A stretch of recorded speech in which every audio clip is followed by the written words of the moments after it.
intervention in the infant or early years classrooms, an assessment of need and of intervention outcome is critical, which I will show you on this slide. So there's our continuum of support. That triangle will be very familiar to you internationally. And the pillars of our model or our canvas of working is schools are asked, how are students' needs identified? So obviously huge implications there for assessment. And as teacher educators, we're always emphasising that our students are educated to be professional observers. So it's not just all about opening the kit, opening the assessment pack. It is about teachers being professional observers of need. Schools are then asked to document how they are addressing need. So what is the curriculum? What does the curriculum look like? Are we starting from where those pupils and students are at? And then schools are also asked to monitor progress. I mean, student outcome really matters, and schools are now really asked to monitor that progress. So that's the current state of play, and how did we get here? So you know from your own countries that special inclusive education, and of course they are concepts that we're constantly battling with. What is special education? What is inclusive education? And for me, inclusive education is education. It's quality education. And if it's quality education, we have to educate our teachers to have specialized competencies. In ancient Greece, if a child was born to parents with intellectual or any form of disability, it was looked upon as parents had displeased the gods. Moving on through times, it was then like you were possessed, that the child was possessed. Intervention into a medical model, and this has dominated us both nationally and internationally. And it was kind of the curing. It was very much almost like curing illness. And as I really stress the medical model, and you'll see this more as I go through the slides, institutional segregation was very common. And in Ireland, I suppose, up to really into the late 70s and early 80s, we didn't really see disability because there were many of these residential institutions. And just moving on there to the eugenics movement, and we see the number of babies that were taken out in a culture where the Aryan race was privileged. Groundbreaking initiatives have come nationally and internationally, and in particular, they've been initiated by people with and their families, and you'll see this really as I go on.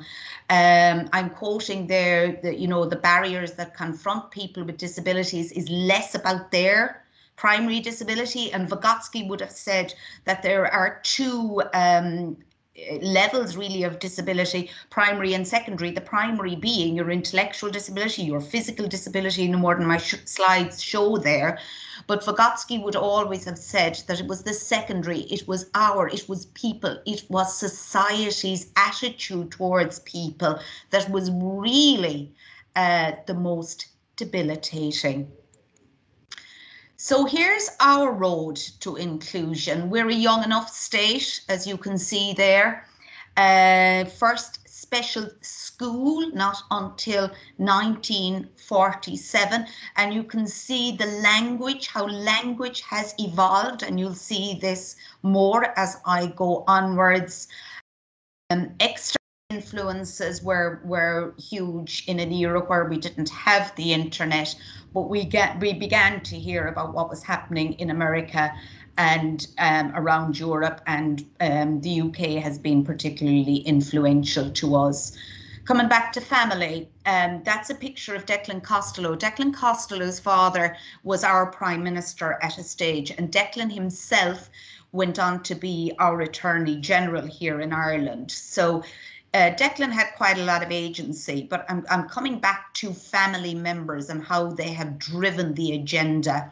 Declan had a sibling with intellectual disability, and he himself had a child with a special educational need.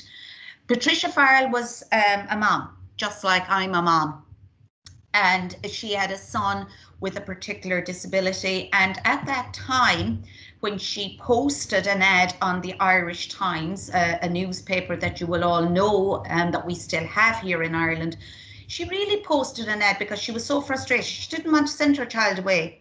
She didn't want to send her child off up to Dublin to be in an institution or a particular school where he would have to board, as it were. So she posted an ad, and I'd read it out, except I just don't have the time. But again, you know, mentally backward children, she called her own child. She was looking for parents to set up a support group, and Patricia was inundated with the response. So in 1955, we had many children with intellectual disability, but I was born in 1963, and I didn't see too many of them really until a family member was involved in an institution, and it was in the 70s that I really began to see children with intellectual disability because they had been housed away. It is significant that Patricia Farrell, Declan Costello and their members went on to set up St. Michael's House, which is still a school of excellence. And for us here in Ireland, it is very interesting for us to see that that school was managed by parents, because up to very recently, up over 90% of our schools have been in the hands of church. Declan Costello moved this report in the 1960s, and I'm not going to dwell on it, but the Minister for Health, again you can see the medical model here, appointed a Department of Health Commission to examine the whole area of special education, really, which had been ignored and would have been ignored other than for the agency of Declan Costello. So it was the first inquiry since the foundation of the state, and in 1916 we proclaimed that we would cherish all children equally. The recommendation there was, yes, the report accepted the prevailing medical model. It wanted to set up again residential and day special schools for just 1% of the population. It didn't challenge the prevailing view of the ineducability of those with severe intellectual disability. You see here. So 1965, we weren't questioning the value of segregated provision, which was very different in the US under the civil rights movement, etc. So just going on from that, for us in Ireland, so where were we after this commission report? We kind of had an extra layer here because it was a national system of schooling now in Ireland focused on the process of Gaelicisation. So having been, established our freedom from Britain, there was a huge emphasis on renewing Gaeilge, or in renewing the Irish language. So really inclusive education was not a priority, unfortunately. Here you'll see some of the influential reports. We didn't have free post-primary education until 1967. In 1967, it was acceptable that many children left school at 6th class, 12 plus, and so we had what we called a primary cert, which was an exit cert. So again, that put huge pressure on schools and teachers for children to perform to the test, which, as you can imagine, didn't support all children. We had a new curriculum in 1971 that cherished all children. It was child-centred, activity-based, emphasizing individual difference, collaborative learning, and I still ask the question, are we there yet? We're still really aiming towards achieving that type of teaching in our schools. Again, are we there yet? I just want to draw you to 1983, the education and training of severely and profoundly mentally handicapped children in Ireland, collaborative, cross-departmental. That was very important because it was the first time education was involved, and it acknowledged that no child was ineducable.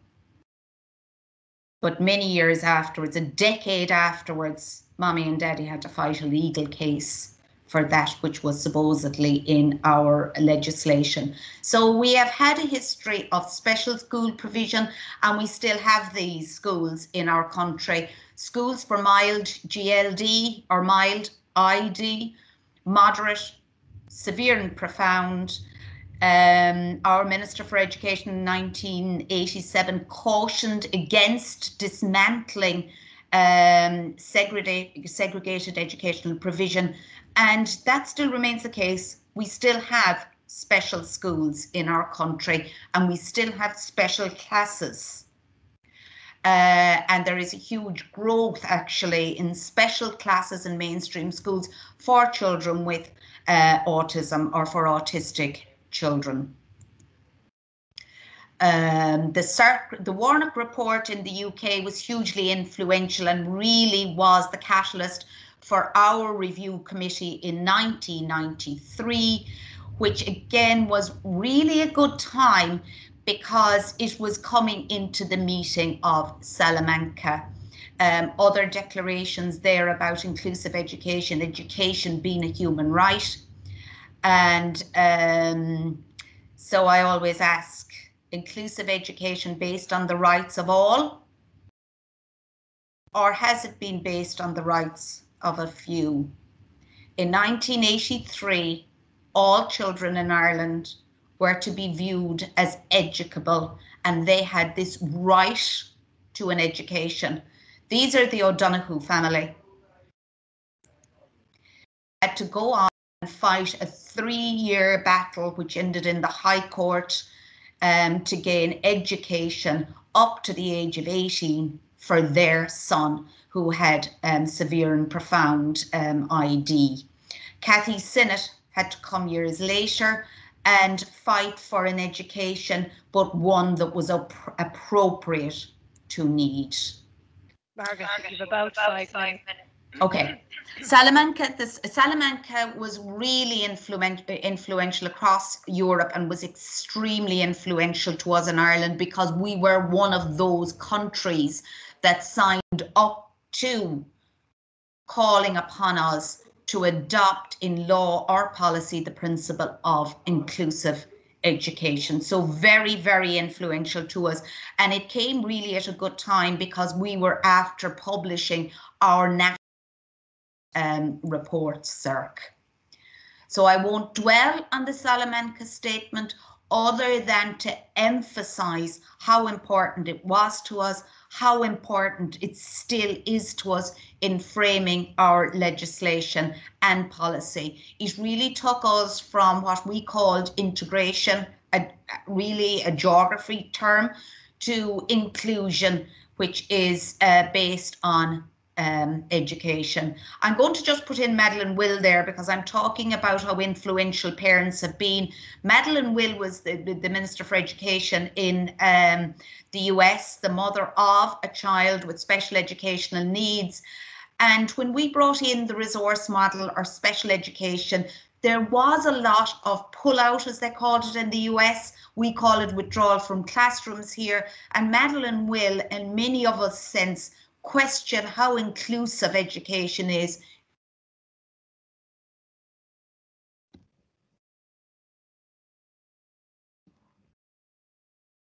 Hello, everyone. I'm just wondering, can you see my screen?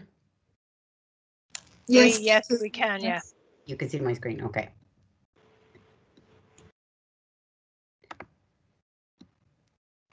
And can you see me moving through it, Angela? Yeah, we can see it moving through, yeah. Perfect, great. Okay, hi everyone. Thank you very much, and thanks to Angela for giving me the opportunity to come on and talk to you this afternoon. I'm following on from from Margaret's discussion on inclusive education and how it has moved on. And Margaret mentioned that we still have a model of special schools and special classes, and I teach in a special class in Limerick City. It's recently opened. I opened it about 5 years ago.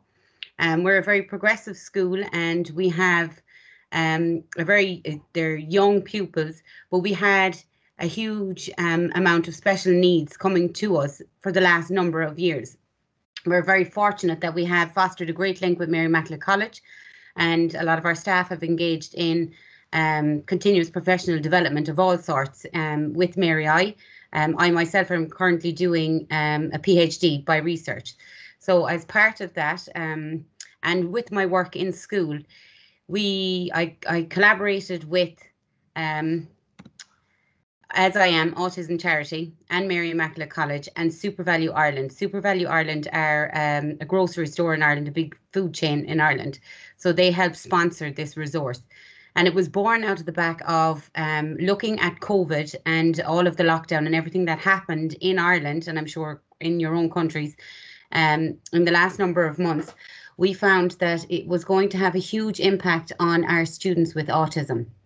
So we got together, a group of us, and we felt like there was something that we could do to help bridge back that return to school for them. Because as you know, by their very nature, students with autism can really struggle with transitions and with change. And they were undergoing a wealth of change at one time with the lockdown and with everything that was happening with COVID. So we wanted to pull a collaborative project together. However, what was born out of that collaborative project has become a resource that we made freely available through the support of SuperValu Ireland to all parents, students, special needs assistant or inclusion support assistants, teachers, anyone that was supporting students with autism and the students themselves. And this resource has become something that schools used in the transition back after lockdown, but also going forward. It's full of research and evidence-based practices that are very practical and usable, and it's a very student-friendly resource. So I'm just going to show you how all of that Margaret was talking about has impacted on what we as teachers are doing now and how we are supporting our students through research and through practice. So these were the contributors. There was a group of us. Adam Harris is an autism advocate, and he runs a charity called As I Am. And then we had post-primary school teachers, we had principals, we had the support of Mary Immaculate College through Dr. Margaret Egan, Dr. Alicia O'Sullivan, and Professor Emer Ring, who you heard from. And then there were a couple of the contributors were from the charity, Fiona Ferris and Hannah O'Dwyer. And then there was myself. I was the editor, and I was the guide on all of this. So I'll just show you what we pulled together just to give you a flavour. So it was a resource that was based on current research and evidence-based practice, and that was key to the whole thing. We wanted this grounded very much in theory, but pull the theory back from that research to practice gap that we can see happening in the field of academia and in the field of research. Sometimes what is research is not getting to the classroom as such, or it's not available to the teachers or not usable. So we wanted to bridge that gap. We wanted to provide information that was relevant to the key characteristics of autism and practical tips and strategies that could be used to support for and by autistic students. And we wanted to develop an accessible, gender neutral and practical booklet to support autistic students and transition back to school and beyond.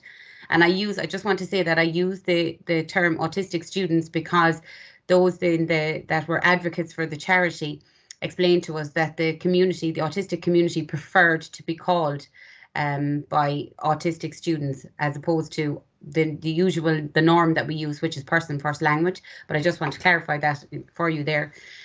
So it was important for us that it was a gender neutral resource and that it would be accessible to everyone. There is no age on it. So the activities and everything that's promoted throughout the document are written in a way that they are accessible for young children, for teachers of young children, SNAs, parents, any guide on the side is the term we were using. as well as all the way up to late post-primary school.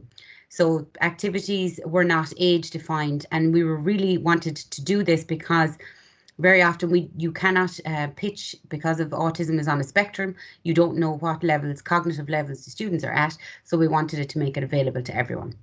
So we wanted to create the resource as a useful tool for autistic students, parents, teachers, SNAs, or the guides on the side. So there was key components to it. These were the things that we really wanted to achieve, and this is what was underpinning it. We adopted a mosaic approach. And by that, we mean that we didn't subscribe to one theory, because we feel like all of the learning that has happened based on the autism community in the last number of years has taught us and has informed us, listening to the voice of the autistic students themselves, that there isn't one theory that is subscribed by any individual. So we wanted to bring a mosaic of theories together so that everybody could access it. It was an autism-specific lens, and we listened to the voice of the children and the voice of the students throughout the resource. And even at the very beginning, I'll just read to you one or two quotes from the very start. We captured the voice of some of the students. Some of them are my own students, and some of them are students around the country with autism. And we asked them about their feelings about transitioning back. And we'll say one child called Luke, he was 9 years old, said, "I'm nervous about going back to school, and that no one will know me." Yeah. Maria, sorry, Natalia. Please, can you speak slowly, because you are very interesting presentation, please. No problem, Natalia. Thank you. That's an Irish problem, Natalia. It's okay. No Speak for yourself, Marie. No, we are. Sorry, apologies. We Irish people do speak very quickly. Yeah, we do. Yeah. Okay, no problem, Natalia. Sorry. Okay, Luke is age 9, and he said, "I am nervous about going back to school, and no one will know me after being off for a very long time. I'm looking forward to the sensory and the playrooms." So we were trying to capture his voice. Another student said, "I'm really looking forward to seeing my friends again and playing with them. I haven't met them for months, and I feel lonely without them. I'm nervous in case we spread the virus to each other. I am going to ask my class to pray for my granddad who died from the virus." So they're just samples of the pupil voice, and using this kind of information, we wanted to see what we could pull together that would help them in this transition and also going forward, because knowing the autistic students, the transition back and the challenges that would pose wouldn't just last for September. This is something that's ongoing, and the resource has developed over time. So we wanted to include the principles of universal design for learning. So we provided as many resources and as much material as we possibly could that would capture that UDL, where we had multiple means of representation, multiple means of engagement provided for the students and how they could access the resource. The whole resource is underpinned by the importance of joint attention. And by joint attention, we mean grasping that attention of the student and engaging them where they're available for learning. So that kind of underpinned the whole resource. So the areas that we addressed, and I'm going to take you through the resource and show you just a snapshot of what it looks like, and I'll show you where it's accessible. But this was where it came from. And in the center focal point that we pinned the whole resource on was a strengths-based approach. And the opening section of the resource describes how we can access a strength-based approach for our students. Because very often we talk about the deficits, even our language, the deficits and the difficulties and the challenges and all of this, whereas we don't look at the strengths our students possess. So we felt like if we could change the way we were approaching, we could provide better support. So we looked at how our students, what areas they have strength in, how do you access your students' strengths, how do you recognize strengths in autistic individuals, and how do you see them? So we provided lots of exemplars and resources around that, and that underpinned everything that we were approaching. So the first thing we covered was transitioning back to school, which was going to be the opening sequence. Then we looked at executive functioning, because this is a theory of autism that's underpinning a lot of it. And executive functioning is the air traffic controller system of the brain, just to give you an example. And it's where messages are received and processed, and this poses an area of difficulty for our students. So we provide lots of tips and practical strategies and activities around how you can support students in the areas of executive functioning, excuse me. Then we looked at communication and social skills, because by their very needs, students with autism do have difficulties in the area of communication and social skills. So we provided lots of resources and tips around that. We looked at self-regulation, sensory and emotional, because we felt like this was going to be a huge area for students coming back after lockdown, and how they were going to be able to self-regulate and engage, and how we could support them around that sensory diet and give practical information for those supporting the students and for the students themselves. We looked at the area of motor skills, growth motor, fine motor and crossing the midline, because these were key aspects we felt that were highlighted in what the students were telling us and what parents and teachers were coming across, and indeed what the research was telling us. And the final area was self-care.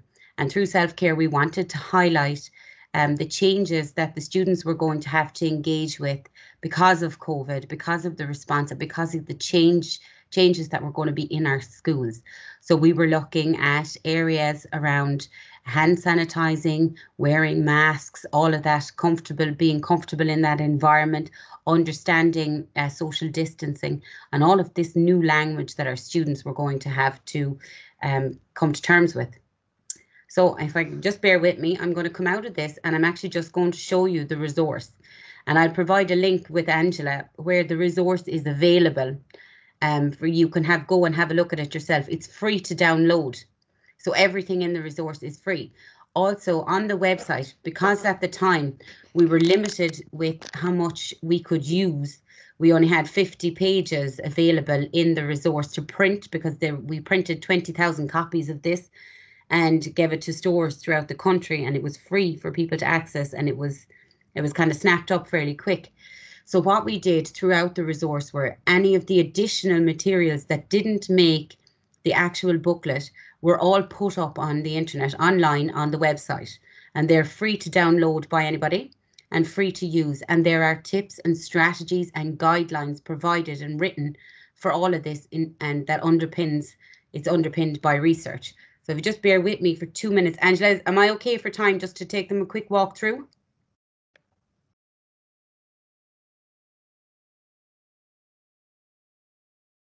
No, Marie, you're perfect. Okay, 2 seconds. So I just have to get it up here now. This one off. I hope everybody's doing okay. Have I slowed down? No, you're fine. Okay. Yes, thank you, Maria. No problem. Sorry. I'm just trying to find it here on my desktop now. It's in my web browser.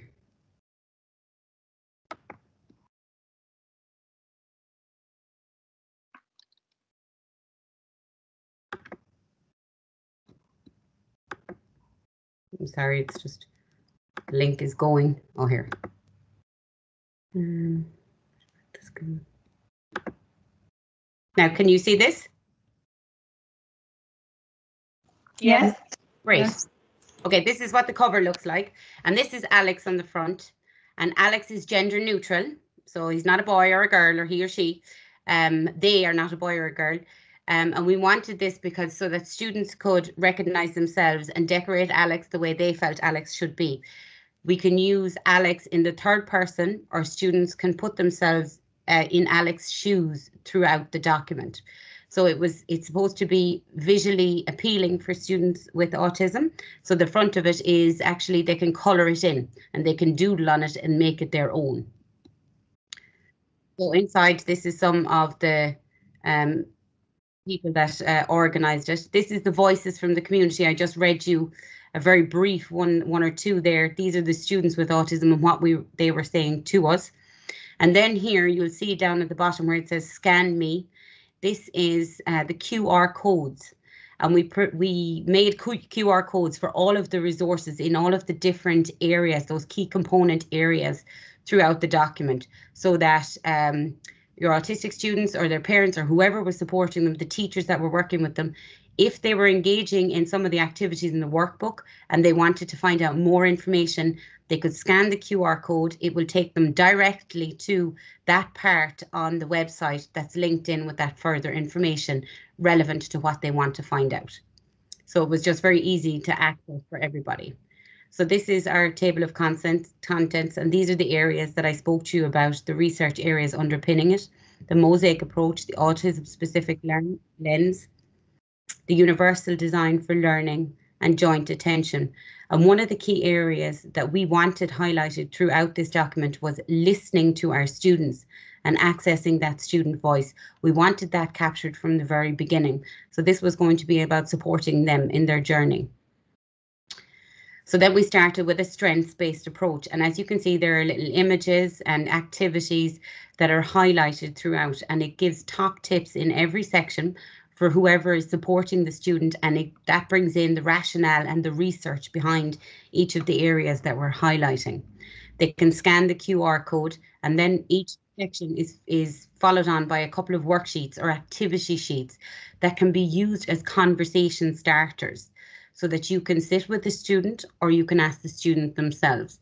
So there's the first one there is strengths, things I'm good at, and it gives a catalogue of different areas, and we ask the student, you know, what do you think you are good at? And no more than any individual, it's hard sometimes for us to pick out our strengths or to say what we're good at or recognize them. So by going through a list of the language around that, they will see, oh yes, I am good at that. And it highlights all the different areas for them. And they can also include extra stuff themselves. So it just provides a little conversation starter around that. Then there are activity sheets based on the strength-based approach. And then, as you see, they're all student-friendly to be used. The next one then was transitioning back to school, and how should we support our students for that? So we have lots of strategies, providing consistency, time, movement breaks, transition objects, social scripts. These are all research-based strategies, and it's we give information, wrote up information about each one and how it can support the students. And these are the top tips. That again is the QR code that follows on from that section. And then there's activity sheets again on transitions there. I'm not going to go through these in detail, because if you want to have them, you can just get them off the website. I'll show you how to get the link. Then this is the executive functioning piece and all of the information around that. And it explains it really clearly so that people are very aware. I think it educates everybody, even the students themselves can see, and it supports them to recognize the areas they might find difficult. So then how do we support them? Planning, visual schedules, extended schedules, top tips, organisation, routines, task initiation and analysis, and how we foster independence with our students, daily living skills, and explaining sleep, different things. And these are top tips, and there's QR codes. These are again some of the activities around executive functioning that they can do themselves or with support, depending on their ability. Then we had communication and social skills. Lots of the information around that. We covered social imagination and social communication because we felt these were really key areas for students. And into that, then we brought in play. Very often we think that our students, there's so much research going on. Do our students with autism play, or do they engage in play? Yes, they do. It might be a little bit different and they might need support in other areas, but it's still play. And how do we engage them in other ways in play? So there's lots of information there on that. These are some of the worksheets behind that, and there are plenty more on the website. Then we had the self-regulation, sensory and emotional piece. Movement breaks, personal strategies, information, sensory breaks, all of that is covered in it. And then all the top tips. These are really key strategies throughout. And again, your sample activity sheets that we want to cover. So asking the students about their sensory elements, helping them to identify their emotions and giving the language around that and how important that is. Using a thermometer, this is one of the research-based, evidence-based strategies that can be used, and there's more available on the website. Then we had motor skills, and we've lots of activities, why they are so important, how do we develop them in students, how can we assess them, all that information is there. Some sample activities, and then self-care was the last one. So using chaining and task analysis, using the sensory motor skills, the self-care with COVID-19, all of those areas are encapsulated in it. And then it finishes off with the QR codes and how the resource is available. So much more is available online. So that was the resource that we put together. Now we had, we were very limited on time. As I say, we were responding to the COVID crisis and the transition back to school that we felt our students were going to be challenged in. So that's why we kind of pulled it together in a rush. But that's what we came up with, and it has been very well received. We're delighted with it, and we've had lots of great positive feedback from parents, from students, and from schools, indeed, people that used it. And in our education system in Ireland, in July, schools finish here in June. Our primary schools finish in June, but we have what's called July provision, which is an extended school year for students with autism. So they get 4 weeks tuition, either based in school or based at home. So it's an extended schooling period. So this kind of came available in July, and it was used by a lot of the tutors in July provision to help with the students, and they were delighted with it as well. So that was just wanted to give you a kind of a whistle-stop tour of the latest resource we have worked in. As I said, I was the editor and the lead author, and I was delighted to be part of a project. We had a wonderful team of great support, so it was great. Great, thanks a million for that, Marie. Really interesting. I don't know, is Margaret back? I'm back. Oh, great, Margaret. I'm living in windy County Clare. I'm not on the Wild Atlantic Way, but I'm not too far away from it today because the wind took my internet away, which is the first time ever since last March. But I'm using my phone. I'm using the hotspot on the phone. So Martin, no error, no problem on your side. The problem was on my side and the wind. Great. Margaret, do you want to add anything at the end of that before we go to questions and answers?